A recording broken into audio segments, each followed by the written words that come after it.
두 번째가 corrective action, preventive action 이렇게 됩니다. 그러면 각각이 무엇을 의미하는지를 좀 말씀을 드리면 correction은 고치는 것, 정돈하는 것이라고 되어 있는데 문제의 원인 해결이 아닌 문제된 상황 그 자체를 빨리 조치하는 것이라고 보시면 됩니다. 그래서 뭐 여기에 나와 있는 문구보다는 다음 장에 제가 좀 예를 들어서 넣어 놨는데요. 이걸 보고 좀 말씀을 드려보겠습니다. 어디 이제 창고에 불이 났어요. 그것도 또한 이제 큰 일탈 상황이겠죠. 이 일탈이 발생을 됐을 때 온갖 조치를 빨리 해야 되는데 이 불을 당장 불이 났으니까 불을 당장 꺼야 되겠죠. 이 조치가 저희는 GMP에서는 correction이라고 얘기를 합니다. 그렇게 보시면 되고 그러고 나서 이제 불을 다 끄고 조사를 해 봤더니 '이 불이 왜 났지?'라고 조사를 해 봤더니 누군가가 담배꽁초를 버렸던 거예요. 그러면은 corrective action으로는 이 화재 사례를 전파를 하고 현장을 감독하고 흡연을 못하게 흡연 금지를 하게 이제 조치하는 뭐 페트롤을 돌고 요렇게 하는 활동들이 corrective action이라고 볼 수가 있고요. preventive action 같은 경우에는 예방 조치이고 좀 더 확대 적용하는 개념이라고 보시면 됩니다. 그래서 아예 담배를 못 피게끔 흡연 금지 표지판을 부착을 한다거나 또는 이 불이 난 창고뿐만 아니라 또 유사한 이제 불이 날 수 있는 그런 창고들에도 다 똑같은 조치들을 하는 것이 preventive action이라고 보시면 됩니다. 그래서 간단하게 정리를 하자면 어떤 일탈 상황이 생겼을 때 그거 자체를 빨리 조치하는 것이 correction이고 반대로 이제 corrective action, preventive action 같은 경우에는 일단 조치는 해 놨으니까 이 원인을 조사를 해서 그 원인에 대한 즉각적인 조치를 하는 게 corrective action이고 이제 예방 조치는 더 확대 적용해 가지고 다른 곳에서도 이런 일탈들이 발생되지 않도록 미리 예방 조치하는 것이 PA, preventive action이라고 보시면 될 것 같습니다. 그래서 뭐 커렉션에는 이런 일들이 있을 수 있고 시정 조치에는 이런 것들이 있을 수 있고 프리벤티브 액션에 이런 것들이 있을 수 있다라고 돼 있는데 뭐 사실 요거는 저희가 정의를 하기 나름이라서 뭐 이거는 꼭 커렉션이고 이거는 CA여야 되고 이거는 PA여야 되고 이렇게는 생각은 안 하셔도 됩니다. 그리고 어떤 모든 일탈에 대해서 그러면 다 커렉션이 있어야 되고 CA가 있어야 되고 PA가 있어야 되느냐? 그것도 아닙니다. 그 또한 이제 일탈의 상황에 따라 가지고 아까 처음에 일탈이 발생이 되면 등급을 분류를 한다고 했었잖아요. 그 등급에 따라서 correction으로 그냥 단순 조치하고 이건 다시 다음에 이런 일탈은 거의 일어나지 않을 일이야라고 판단이 된다면 굳이 CAPA까지는 안 하셔도 됩니다. 뭐 정해진 건 없지만 그런 것들은 이제 각자 조사를 하셔 가지고 그 상황에 맞는 조치를 하시면 될 것 같습니다. 그러면 일단 아까 correction을 일단 즉시 조치를 한 다음에 CAPA를 하려면 일단 이 이 일탈이 왜 일어났는지 원인 조사를 해야 되는데요. 그 원인 조사가 정말 아까 앞선 시간에도 말씀드렸던 루트 코즈라고 하는 근본 원인을 찾는 게 이제 굉장히 중요한데 그 근본 원인을 찾는 여러 가지 통계 툴들이 있습니다. 그거에 대해서 좀 말씀을 드려보겠습니다. 첫 번째가 5Y 메소드라 그래서 뭐 이게 5Y인지 4Y인지 뭐 어쨌든 왜를 계속해서 물어보는 겁니다. 꼬리에 꼬리를 물듯이. 예를 들어서 지게차가 고장 나서 멈췄어요. 그러면 지게차가 왜 멈췄지? 물어보면 이제 질문이 답이 유압계통이 고장이 났다. 그러면은 뭐 커렉션 유압계통 고치면 되겠죠. 근데 그런 게 아니라 이 진짜 근본 원인이 뭔지를 찾아보는 겁니다. 유압계통이 그럼 왜 고장 났지? 유압 호스가 리크가 생겨서 샜대요. 그럼 리크는 왜 생겼지? 봤더니 알맞는 오일을 쓰지 않아서 호스가 상한 거래요. 그러면 왜 다른 오일을 썼을까? 어떤 오일을 쓰는지 우리 작업자가 몰랐어요. 왜 작업자가 모르지? SOP에 그런 내용이 없었구나. 이렇게 이 근본 원인을 찾아가 보는 거죠. 그렇게 되면 SOP에 이 지게차에는 이런 오일을 써야 된다라고 명확하게 규정을 하고 작업자도 정기적으로 교육을 하게 되면 이런 일탈이 발생이 되지 않겠죠. 그런 식으로 이제 계속해서 왜를 물어서 진짜 근본적인 원인을 찾아가는 방법이 5I 메소드다라고 보시면 될 것 같습니다. 두 번째는 이제 이건 학교에서나 또는 회사에서 많이들 보셨을 건데 피시본이라고 하는 건데요. 이거는 이제 생선의 가시처럼 이렇게 여러 가지 결례를 나누어 가지고 또 근본 원인을 분석해 가는 어떤 도구입니다. 여기에는 이제 4M이라고 해서 뭐 사람, 머신, 뭐 장비, 그리고 또 머티리얼 이렇게 돼 있는데 보통은 4M 1E까지라고 해서 E는 환경까지도 이제 고려를 해 가지고 어떤 요소별로 원인을 찾아보는 겁니다. 이제 맨이게 되면 이 일탈이 어떤 게 발생이 됐는데 사람이 뭔가를 잘못했다면 '이 사람은 왜 잘못했을까?' 그럼 또 '그건 또 왜 그랬을까?' 이런 식으로 이제 계속 꼬리에 꼬리를 물면서 이제 항목을 좀 구분을 해 가지고 근본 원인을 찾아가는 게 피시본 다이어그램이라고 보시면 될 것 같고요. 다른 말로는 뭐 커즈 앤 이펙트 다이어그램 또는 뭐 일본에 이걸 처음에 제안하신 분의 이름을 따서 뭐 이름이 갑자기 생각이 안 나는데 그분의 뭐 어떤 다이어그램 이렇게 표현하기도 합니다. 그리고 이제 제약회사에서 제일 많이 쓰시는 게 아마 FMEA라고 하는 도구를 많이 쓰시는데요. 요거는 Failure Mode and Effect Analysis의 약자를 따서 FMEA라고 하는데 요거는 밑에 이 샘플로 이제 표를 하나 넣어뒀는데요. 어떤 문제가 생겼을 때 그 문제를 좀 점수화를 매겨보는 겁니다. 그 점수화를 어떻게 매겨보는 거냐 하면 어떤 프로세스가 있는데 어떤 잠재적인 어떤 영향도를 판단을 했을 때 이 영향도가 심각성이 어느 정도인지 그리고 발생 빈도는 얼마나 되는지 그리고 검출도는 얼마나 되는지 그런 것들을 자체적으로 한번 평가를 해보는 겁니다. 이게 무슨 말이냐고 하면 예를 들어서 제품이 실험을 하다가 또는 생산을 하다가 뭔가 잘못된 생산이 됐어요. 뭔가 우리가 원하지 않은 불순물들이 들어가는 약품이 생산이 됐습니다. 근데 고거의 심각도를 한번 판단을 해 보는 거죠. 근데 심각도는 의약품이 불순물이 들어간 거니까 이거는 환자한테 지대한 영향을 미칠 수 있는 품질 이슈가 될 수 있으니까 심각도는 굉장히 높은 게 되겠죠. 그러면은 여기에서는 점수를 되게 높이 표시를 해 놨는데 회사마다 아마 뭐 1, 2, 3점으로 표기를 하는 데도 있고 1 점부터 9 점까지 이제 다양하게 표현하는 방식들이 있는데 어쨌든 점수를 높게 매기게 될 거고 발생 빈도 같은 경우에는 이런 일탈 상황이 얼마나 자주 발생될 수 있는가. 그래서 저희가 이때까지 히스토리를 쭉 봤을 때 이런 불순물이 들어가는 생산은 이번이 거의 처음이다. 그렇다면 발생 빈도는 그렇게 높진 않겠죠. 그러면 이제 점수가 좀 낮아지게 될 것이고 아닌데 이게 생각보다 우리 자주 있는 일이야? 그러면은 발생 빈도가 높이 될 것이고. 그다음 검출도라고 하는 것은 이게 어쨌든 생산 공정 중에 나쁜 제품이 만들어지긴 했는데 우리가 이게 이게 불순물이 들어간 약이 생산이 됐다는 것을 알아차릴 수 있는 확률은 얼마나 되는가 그런 것들을 예측해 보는 겁니다. 그게 저희 시험 또는 저희 프로세스 중에 IPC라고 해서 중간중간에 공정 샘플링을 해가지고 실험하는 공정이 충분히 있다면 출하되기 전에 저희가 충분히 감지를 할 수가 있겠죠. 그렇다면 검출도는 굉장히 점수는 낮게 될 거고 그렇지 않은 품목이라면 이제 검출도가 굉장히 점수가 높아져서 이제 위험도가 높아지는 그렇게 이제 판정을 하게 되는 겁니다. 그러면은 이게 점수를 왜 매기느냐라고 하면 그 점수에 따라서 후속 조치를 어떤 것들을 할 것인가 하지 말 것인가를 판단하기 위해서 점수를 매기는 겁니다. 제가 단순하게 하나의 예를 들어서 이렇게 말씀을 드렸는데 어떤 일탈 상황이든 또는 저희가 큰 메이저 변경 상황에도 이런 QRM을 할 때 FMEA 도구를 많이 쓰게 되는데 단순하게 그냥 하나의 후속 조치가 생기는 그런 것들이 아니라 예를 들어서 저희가 뭐 프로세스 밸리데이션 새로운 제품이 와 가지고 기술 이전을 받아 가지고 프로세스 밸리데이션을 한다고 치면 그 프로세스 전체 공정에 대한 위험 평가를 하게 되거든요. 그렇게 되면 정말 많은 프로세스가 나올 것이고 그거에 대한 각각의 위험도가 다 다르게 나올 것입니다. 근데 그거를 다 똑같이 평가를 해 가지고 후속 조치를 다 한다고 하면 인력도 부족하고 돈도 부족하고 시간도 부족하고 이렇게 될 거잖아요. 그렇기 때문에 이 FMEA라는 툴을 써 가지고 위험성 측면에서 아까 말씀드렸던 심각도나 검출도나 발생 빈도 이런 측면으로 점수를 매겨 가지고 개중에 점수가 높은 친구들 위주로 후속 조치를 하고 그 점수 위험도를 낮추어 보겠다라고 접근하는 게 FMEA 도구다라고 생각해 주시면 좋을 것 같습니다. 그래서 여기도 보시면 첫 번째가 뭐 8점, 4점, 4점 세 개를 곱해 가지고 RPN이라고 하는 점수가 나오는데 이게 리스크 프라이어티 넘버라고 하는 거거든요. 그래서 보통은 세 개를 곱을 해서 점수를 매깁니다. 그렇게 해서 점수가 높은 친구들은 어떤 이런 후속 조치가 필요한지 안 필요한지를 일단 판단을 하게 되고요. 후속 조치가 필요하다라고 한다면 누가 할 건지, 언제까지 할 건지 이런 걸 정하고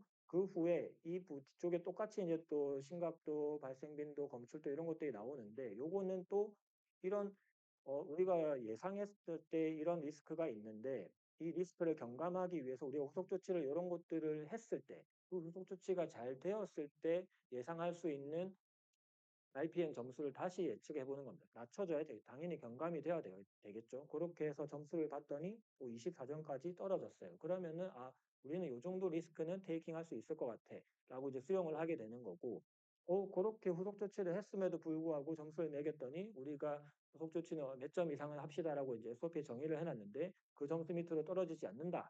라고 한다면 후속 조치를 뭔가를 추가를 더 해야 되겠죠. 이제 그런 것들을 하기 위해서 관리하는 툴이 FMEA 도구다라고 알아주시면 좋을 것 같습니다. 여기까지 이제 루트 코즈를 이제 발굴해내는 세 가지 이제 툴에 대해서 말씀을 드렸고요. 파파의 일반적인 또 어떤 프로세스 절차에 대해서 말씀을 드리겠습니다. 첫 번째로 이제 일탈이 됐든 뭐 어떤 리스크가 됐든 문제가 발생이 됐을 때 문제를 먼저 확인을 하게 되고요. 그러면은 즉각적인 조치, 커렉션을 먼저 해야 됩니다. 아까 말씀드렸죠.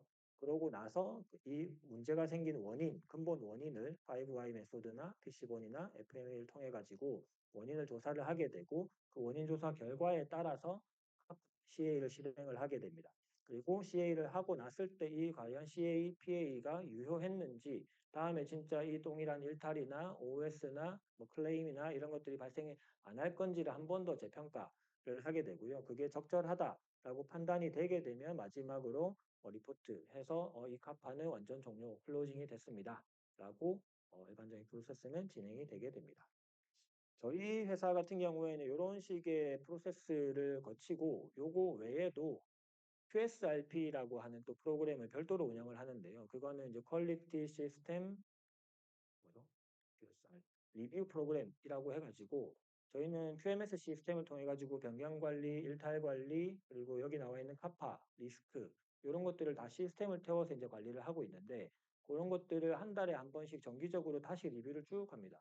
지난달에 변경 관리는 어떤 것들이 있었고, 일탈 관리는 어떤 것들이 있었고, 특히 일탈 같은 경우에는 전년 대비해서 늘고 있는지 줄고 있는지, 일탈에 이제 원인 조사를 하게 되면 저희가 원인의 유형이 뭐 사람의 실수도 있고 기기 설비 결함일 수도 있고 환경의 어떤 이슈일 수도 있고 절차가 미비했을 수도 있고 이런 여러 유형들이 있거든요. 그 유형들의 통계 빈도가 어떻게 되고 있는지 예를 들어서 그런 QSRP 프로그램을 통해 가지고 일탈 조사를 쭉 해봤더니 사람의 실수로 인한 일탈이 뭔가 증가하는 추세다라고 한다면은 작업자들에 대한 어떤 교육이 부족하구나라고 해서 전체 이제 또 그런 일탈이 대상이 되는 어떤 리스크들을 다시 정리를 해가지고 작업자들 모아가지고 교육을 추가를 한다거나 또는 어떤 환경적인 측면에서 뭔가 일탈이 계속해서 누적이 되고 있다라고 한다면은 저희 공조 시스템에 어떤 문제가 발생된 건 아닌지 추가적인 어떤 조사를 한다든지 필터를 전체 교체를 한다든지 이런 식의 시스템까지도 할 수가 있습니다.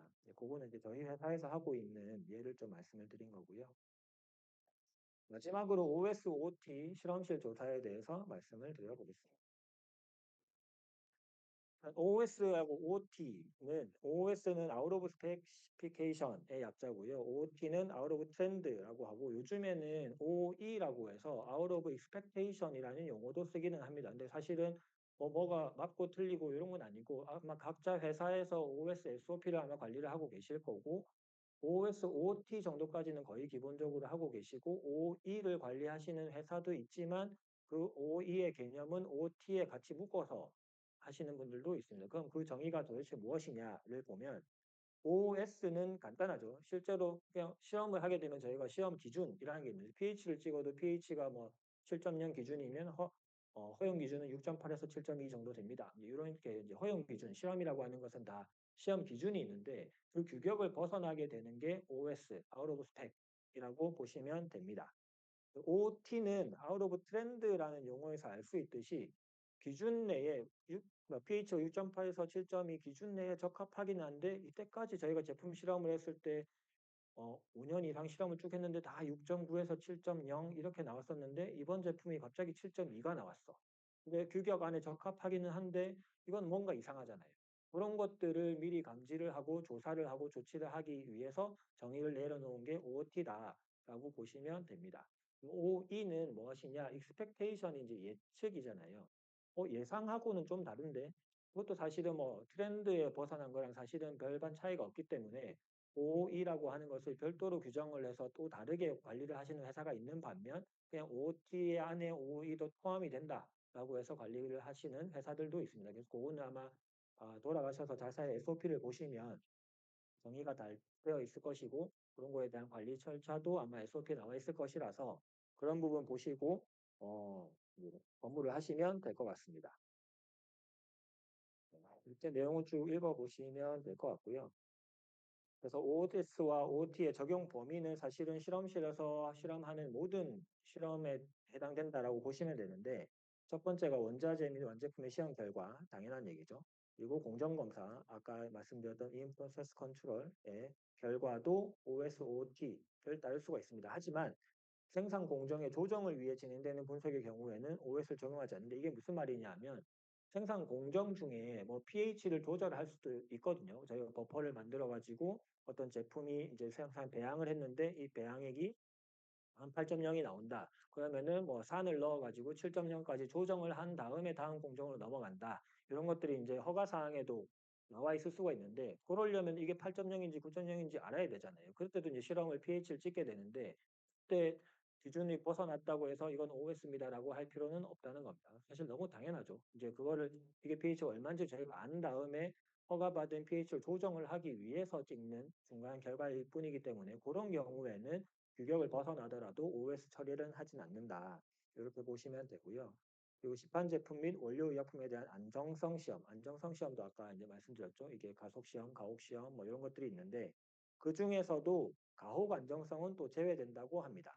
이 안정성 시험을 또 간단하게 좀 말씀을 드리면 일반 기본적으로 장기 안정성 시험이라는 걸 하거든요. 이제 그거는 실제로 저희가 의약품을 허가를 받을 때 사용기한, 유효기한도 이제 같이 이제 허가를 받게 되는데 예를 들어서 어떤 약을 만들었는데 이 의약품의 사용기한은 24개월입니다. 라고 한다면 실제로 그 24개월 동안 보관 조건에 맞게끔 보관을 하면서 중간중간에 샘플링을 해서 실험을 해가지고 이 제품의 품질이 이상이 없는지를 보는 게 장기 안정성 시험입니다. 이제 이게 이제 기본적인 거고. 근데 처음에 저희가 허가를 받을 때 장기 안정성 시험을 다 해가지고 허가를 받으려면 이게 허가 받는데 시간이 너무 많이 걸리잖아요. 의약품은 충분히 괜찮은 약을 빨리 개발을 했는데 2년의 사용기한을 받으려면 2년 동안 일단 보관을 해서 실험을 한 다음에 신청을 해야 되니까 그게 이제 너무 불합리해서 규제기관에서 만들어 놓은 규정이 과속 안정성입니다.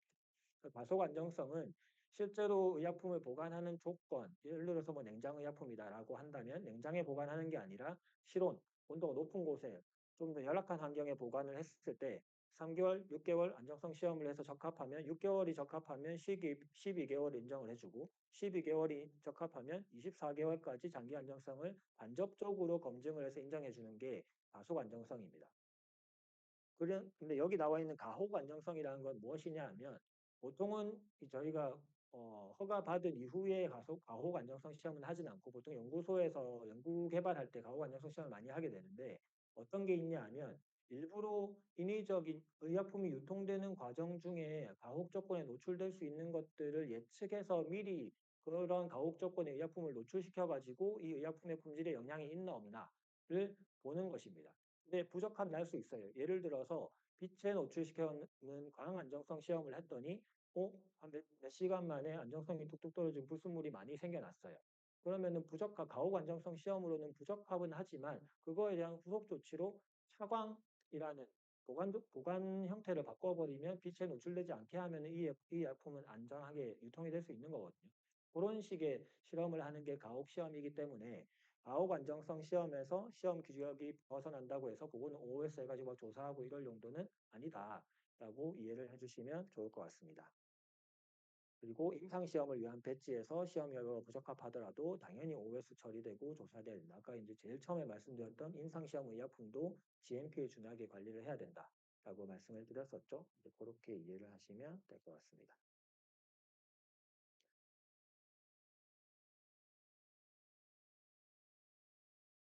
네, OS에 대해서 좀 본격적으로 말씀을 드릴 건데요. 아까 제가 바이블이라는 말씀을 드렸었는데 아까 메소드 밸리데이션 ICH-Q2를 보셔야 돼요. 그리고 방금 말씀드린 안정성 시험은 또 ICH-Q1이거든요. 그런 이제 바이블이 있는데 OS 같은 경우에는 여기 이제 미국의 CDR이라고 하는 기관에서 발행한 문서입니다. 가이던스라서 인터넷에 검색하시면 무료로 다운받으실 수 있거든요. 그렇게 해서 실험실 조사, OS가 발생됐을 때 실험실 조사 또는 확대 조사는 어떤 식으로 어떤 맥락을 가지고 진행을 하시면 됩니다라고 하는 가이던스. 이거는 의무 조항은 아닙니다. 가이던스이기 때문에. 하지만 실험실에서 OS나 OET 조사를 했을 때 참고할 수 있는 굉장히 좋은 바이블이기 때문에 제가 이제 요거를 바탕으로 요 교육 자료는 작성을 했다라고 보시면 될 것 같습니다. 이 가이던스의 스코프에는 의약품의 화학 기반 실험실 시험이 있고 정통적인 실험, 시험 승인 방법, 그리고 공정 내 실험실 시험, 그리고 기준 또는 허용 기준을 벗어나는 모든 시험 결과 뭐 이렇게 쭉쭉쭉 읽어보시면 될 것 같고요. 그래서 웬만한 실험실에서 일어나는 모든 실험 데이터에 대해서 OS나 OT가 발생됐을 때는 이 규정을 따를 수가 있다라고 이해를 해주시면 좋을 것 같습니다. 이게 크게 실험실 아니 OS 조사를 크게 이 가이던스에서는 페이즈 1과 페이즈 2로 나눠 가지고 설명을 하고 있습니다. 페이즈 1 같은 경우에는 Laboratory Investigation이라 그래서 실험실 조사라고 하고요. 페이즈 2는 Full Scale OS 조사라고 해서 전반적인 조사라고 돼 있는데 간단하게 얘기해서 페이즈 1은 일단 실험을 했는데 시험 기준이 부적합했다 또는 트렌드를 벗어났다인 거잖아요. 그러면은 일단 1차적으로는 이 실험 결과를 믿을 수 있어? 진짜 이거 부적합한 거 맞아?를 조사를 하는 게 페이즈 1이라고 보시면 됩니다. 이제 이 시험 결과에 대한 신뢰를 묻는 거기 때문에 실험실 내에서 조사를 하게 되는 거죠. 그래서 이 실험을 아까 pH 실험을 했는데 7.2가 나왔어. 아니면 7.3이라서 아예 부적합이 나왔는데 진짜 이 실험을 믿을 수 있는 건가? 이 pH 메타는 멀쩡했던 건가? 이 시험자가 절차에 따라 가지고 실험을 했는 건가? 이 장비에 대한 교정을 실시를 했던 것인 건가? 이런 식의 샘플 관리는 그러면 보관 조건을 일정하게 잘 관리했던 것인 건가? 이런 실험실에서 조사할 수 있는 것을 1차적으로 조사하는 게 페이즈 1이라고 보시면 됩니다. 그렇게 페이즈 1 조사를 했는데 실험실 조사가 명백하다라고 만약에 밝혀지면 봤더니 기계가 고장이 났어요. 그러면은 사실 이 기계를 고쳐서 다시 실험을 해 보면 되는 거잖아요. 근데 그런 경우가 아니고 기계도 멀쩡하고 사람도 멀쩡하고 절차 다 지켜 가지고 다 했는데 시험 결과가 이상하게 나왔다. 그럴 경우에는 이 시험 결과를 신뢰할 수 있게 되는 거잖아요. 근데 신뢰할 수 있는 그 결과가 OS 규격을 벗어났거나 트렌드를 벗어났거나 하기 때문에 페이즈 2로 넘어가게 되는데 이 페이즈 2는 밑에 나와 있는 것처럼 제조 공정까지 포함해서 전체 공장 차원의 조사를 진행하는 게 페이즈 2라고 보시면 됩니다. 그래서 제조 공정, 샘플링 절차, 생산에서 발생됐던 이벤트 이런 것들을 전반적으로 가능한 근본 원인을 검토하는 게 페이즈 2라고 보시면 되고요. 이 페이즈 2를 하면서 추가적인 실험실에서의 재실험이나 재샘플링이 필요할 수도 있습니다. 그거에 대해서 이제 조금 더 자세히 말씀을 드려볼게요. 첫 번째 이제 실험실 조사를 할 때는 그럼 어떻게 해야 되느냐. 철저하고 시기적절하고 편향 없이 과학적 근거를 바탕으로 문서화되어 있어야 한다.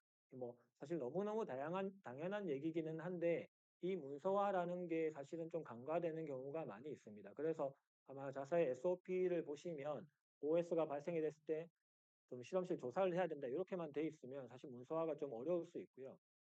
어떤 실험의 OS냐 OT냐에 따라서 보통은 좀 잘하고 계시는 회사에서는 체크리스트를 만들죠. 그래서 처음에 이 샘플에 대해서는 이상이 없었는지를 추적 관리하게끔 체크를 해서 보관 조건이 이상 없었는지, 샘플의 용기는 이상이 없었는지 이런 것들을 이제 체크를 하게 되고 그럼 시험자는 또 적절했는지 이런 체크리스트가 있을 수가 있죠. 그러면은 이 시험자는 이 실험을 하기에 적절했는지 또는 이 실험자는 이 실험을 하기 위해서 적격성과를 수행을 했는지 이 시험자가 그날 또 혹시나 뭐 균과 관련된 미생물과 관련된 실험을 하시는 분이라면 이분이 어떤 감염성 질병에 걸리셨던 건 아닌지 그런 것도 체크를 할 수가 있겠죠. 그런 것들이 있을 수 있고 장비에 대한 조사, 환경에 대한 조사 이런 것들이 이제 체크를 하면서 문서화를 하는 게 중요하다. 요 말씀을 좀 드리고요. 두 번째는 분석 데이터를 시험 규격과 비교해야 되고 결과가 OS인 경우에는 추가 검사를 위해 조제물은 보관되어야 한다라는 내용이 이 가이던스에 나와 있습니다. 근데 이것도 굉장히 중요한데 현실에서 잘 지켜지지 않는 경우이기도 합니다. 이게 다행히 이제 실험하시는 분이 시험자가 시험을 할 때 바로 뭔가 이상한데 트렌드가 벗어났는데 부적합했는데 요거를 알아차리는 경우들도 있죠. 대부분이죠.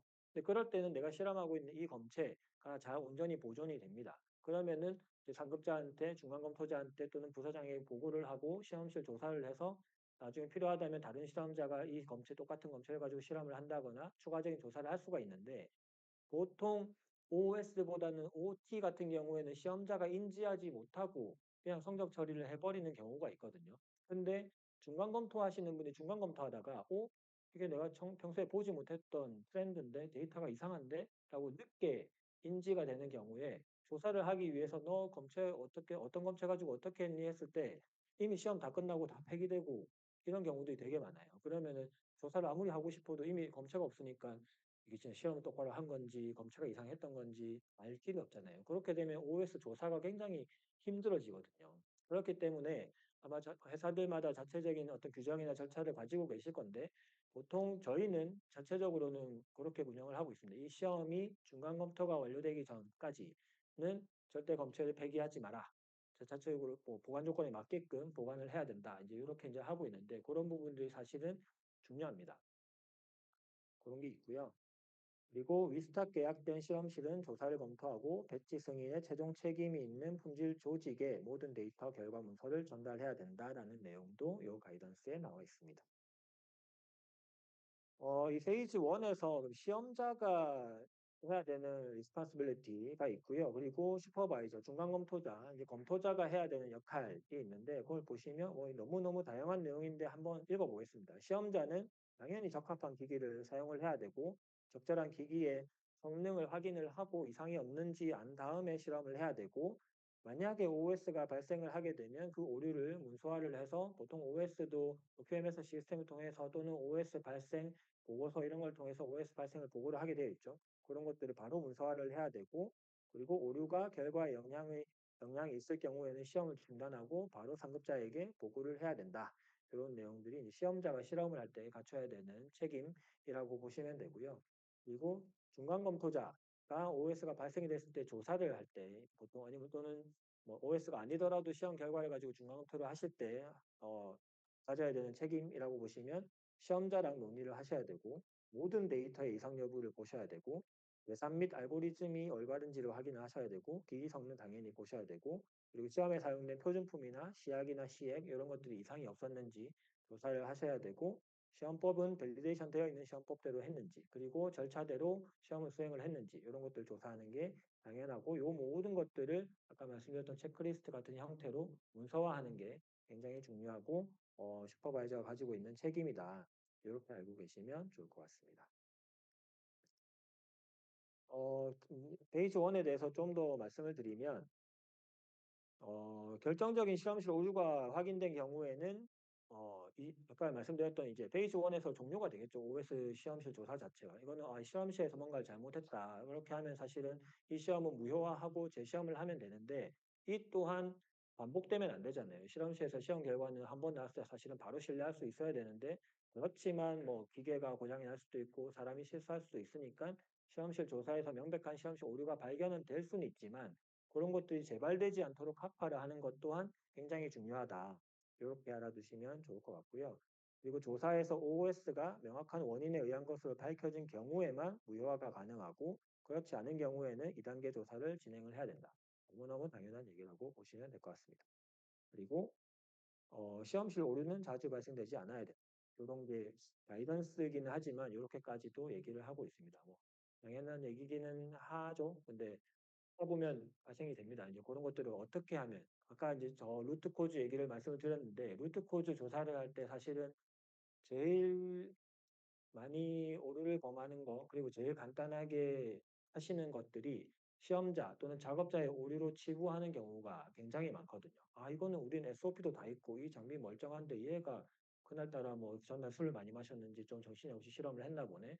그렇게 해서 이거는 사람이 그냥 실수한 거야 라고 치부를 해버리면 후속 조치할 거는 이 실험자에 대한 그냥 교육이치 하나 만들고 땡이거든요. 근데 그렇게 이제 치부를 하면 보통은 한 일주일 지나면 그 시험자는 실수하지 않아요. 보통 한번 실수하면은 이제 뜨끔해 가지고 다음부터 실수 안 하는데 바로 옆에 다른 시험자가 똑같은 실수를 또 합니다. 그런 경우들 아마 회사 생활하시면 많이 겪어 보실 건데 그 원인을 꼭 찾아보셔야 돼요. 이 왜 이 사람이니까 일을 하다 보면 피곤해서 일을 할 수가 있는데 뭔가 피곤하면 놓치네? 왜 피곤하면 놓치지? 이 사람한테 너무 많은 시험이 부과되고 있나? 아니면 절차를 우리가 SOP를 보고 해야 되는데 이 볼 수 있는 SOP가 너무 저 멀리 떨어져 있거나 볼 수 없는 환경을 놔둔 건 아닌가? 요런 진짜 원인을 한번 찾아보고 시험자랑 아까 슈퍼바이저 역할 중에서도 시험자랑 면담을 해서 그 원인을 찾아봐야 되는데 죄송합니다. 제가 잘못했습니다. 다음부터 잘할게요." 이제 요게 아니라 그런 얘기가 아니라 진짜 어떻게 하면 이거 어떤 시스템이 보완이 되면 또는 설비나 뭐 어떤 그런 것들이 보완이 되면 '이런 실수를 안 할 수 있을까?' 그런 아이디어를 내봐 했을 때 시험자들이 얘기를 생각보다 많이들 해 주시거든요. 고런 근본 원인을 찾아 가지고 조치를 해서 다음에 다른 시험자도 똑같은 실수를 안 하도록 하는 게 이 시험실 조사의 근본적인 목적이다라고 이해를 해 주시면 좋을 것 같습니다. 이렇게 해서 페이즈 1을 했는데 아까 말씀드렸듯이 이 시험 결과는 믿을 만해. 근데 부적합한 거야라고 한다면 페이즈 2로 넘어가서 전반적인 조사를 해야 되는데요. 그 전반적인 조사에 대한 내용을 좀 보겠습니다. 토기 평가에서 시험실 오류가 근본 원인으로 나타나지 않고 테스트가 정확하다고 판단되는 경우에 페이즈 2로 넘어가야 되고요. 이 경우에는 생산 및 추가 실험실 테스트에 대한 철저한 검토가 진행이 돼야 됩니다. 그리고 이 조사는 품질 조직에서 수행돼야 되고 관련된 모든 부서로 확대가 필요하다. 이 무슨 말이냐면 생산까지 이제 확대를 해서 조사를 해야 된다라고 했잖아요. 근데 이제 시험실에서 시험했는데 뭔가 부적합했는데 시험실 조사했더니 시험실은 문제가 없어. 그러면은 이제 생산에서 문제 있었는지 생산에 조사해 주세요라고 하면 어느 생산 부서가 저희가 잘못했습니다라고 얘기하기는 어렵거든요. 왜냐하면 생산 공정 중에 진짜 큰 트러블이 있었고 이슈가 있었다면 그때 일탈이라는 이름으로 보고를 했을 텐데 그때 분명히 생산에서 판단했을 때는 뭐 마이너한 뭔가 있었겠지만 이거는 일탈 사항 아니고 괜찮은 것 같아."라고 자체 판단하고 넘어갔는데 다음 실험실에서 실험하다가 이제 부적합이 발견이 되는 거기 때문에 그거를 시험 생산에다가 "생산 조사 한번 이슈 사항이 없었는지 조사 한번 해 주세요."라고 하면 생산에서는 우리는 이슈 사항 없었습니다."라고 할 게 너무 자명하기 때문에 이런 것들에 대한 조사는 그 각 이제 현업 부서에 맡기는 것이 아니라 품질 부서, 보통은 QA에서 조사를 많이들 하게 되죠. QA가 이게 뭐 공무팀에 관련된 일탈이면 공무팀의 공조 시스템 이상이 없었는지, 수처리 시스템에 이상이 없었는지 QA가 가서 조사를 해야 되고 생산 공정 중에 이슈는 없었는지는 이미 지나간 공정이니까 QA가 가서 뭘 하기는 어렵겠지만 제조 기록서를 검토를 한다든지 또는 거기에 사용된 설비 이력, 요구 이런 것들을 이제 리뷰를 해 가지고 혹시나 생산 공정 중에 이슈는 없었는지 그런 것들을 조사를 하는 게 품질 조직에서 수행을 해야 된다라는 내용이 여기 있습니다. 그리고 조사 결과 제조 과정에서 식별 가능한 원인이 확인이 되면 이미 유통된 배지를 포함해서 다른 배지에 대한 영향성도 평가를 해야 된다. 이게 이제 모르고 이 앞에 품질 시험에서도 다 적합하고 앞에도 유통이 됐으니까 괜찮다라고 치부할 것이 아니라 이게 시험실 조사 뭐 OS가 나서 시험실 조사했는데 적합했고 생산 조사를 했더니 생산 설비가 좀 트러블이 생겨 가지고 '중간중간에 이런 트러블이 일으켰었구나.'라는 게 만약에 밝혀지면 그 앞에 배지, 앞에 배지들도 똑같은 이슈가 있었을 수 있잖아요. 그렇기 때문에 그 앞에 배지는 출하 시험할 때 우리 전 항목 시험에서 적합했으니까 괜찮을 거야라고 치부하지 마시고 왜냐하면 실험실에서의 여러 가지 한계가 있지만 가장 큰 한계점 중에 하나가 샘플링의 한계가 있거든요. 저희가 보통은 QC에서 하는 실험들은 대부분 다 파괴 시험이라고 합니다. 보통 파괴 시험, 비파괴 시험이 있는데 비파괴 시험은 이 제품의 어떤 틀을 깨뜨리지 않고 예를 들면 이제 대표적인 게 이물 검사 시험이 있죠.